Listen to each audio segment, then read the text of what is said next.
پێنج ساڵ لەمەوە بەرپاسەوانێکی مەڵبەندی هەولێری کۆمەڵی ئیسلامی لە کاتی هەرک و فەرماندا بە شێوەیەکی دڕندانە لەلایەن 4 کەسی مافیا ئاساوە شەهید کراو تا ئێستاش دوان لەو تاوانبارانە دەستگیر نەکراون. دوای ڕووداوەکە هەرزوو کۆمەڵی ئیسلامی لەسەر زاری ئەمیرەکەیەوە ڕایگەیاند سازش لە خوێنی شەهید قاسم ناکەن و تا دوا هەنگاو بە شوێنیدا دەچن و چاوپۆشیش لە هیچ هەوڵێکی پەردەپۆشکردنی تاوانەکە ناکەن. پاش ئەوەی دادگا بڕیاری زیندانی هەتاهەتایی تەنها بەسەرێک بکوژدا سەپاند. تیمی پارێزەرانی شەهید قاسم پێداچوونەوەیان بۆ بڕیارەکە کردەوە و سەرنجام دادگای باڵای تاوانەکانی هەولێر بڕیارەکەی گۆڕی و سزای لە سێدارەدانی بەسەر هەر 4 تۆمەتبارەکەدا سەپاند.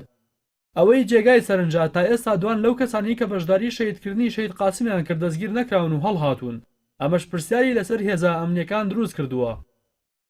کاتژمێر 11:42 خولەکی شەوی سی نیسانی ساڵی 2014 لە کاتێکدا هەموو لایەنەکان سەرقاڵی کۆکردنەوە و جیاکردنەوەی دەنگەکان بوون کە ئەو ڕۆژە هاوڵاتیان بۆ هەڵبژاردننی نوێنەرەکانیان لە ئەنجومەنی نوێنەرانی عێراق ڕوویان لە سندوقەکانی هەڵبژاردن کردهبوو. بەڵام 4 کەس لە نێوجەرگەی پایتەختی هەرێمی کوردستان بە شێوەیەکی دڕندانە پەلاماری محەممەد عەزیز پاسەوانی بارگای مەڵبەندی سێی هەولێری کۆمەڵی ئیسلامیاندا و تیرۆریان کرد. هاوکات کۆمەڵی ئیسلامی بەهۆی بەدەستێنانی متمانەیەکی زۆری هاوڵاتیان لەو هەڵبژاردنەدا شەهید قاسمیان بە شەهیدی سەرکەوتن ناساند.